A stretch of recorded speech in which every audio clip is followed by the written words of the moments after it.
பொய் ஒருபோதும் வாழ விடாது, உண்மை ஒருபோதும் சாக விடாது அப்படின்னு சொல்லிட்டு நம்ம விவேகானந்தர் சொல்லியிருக்காரு.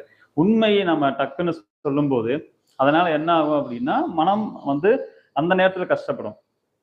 அப்புறம் மனம் தேத்தி கொண்டு நம்ம அடுத்த கட்டத்தை நோக்கி நகர்ந்து போறதுக்கு இது நமக்கு வந்து ஒரு உதவியா இருக்கும். ஏன்னா நிறைய பேர் எனக்கு தெரிஞ்சு மையத்திரியவே முழு நேர வேலையா பார்த்துட்டு அதுக்காகவே உட்கார்ந்துட்டு இருக்கிறாங்க.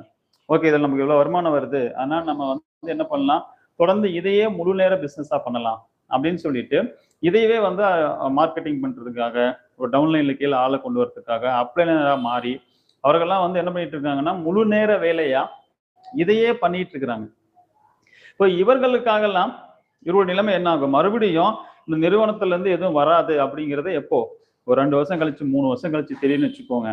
அதுக்கப்புறம் அவங்க நிலைமை என்ன ஆகும், இதையே பார்த்துட்டு இருந்து அவங்களுக்கு குடும்பம் இருக்கு, அவங்களுக்கு வந்து குழந்தைங்க இருக்கு.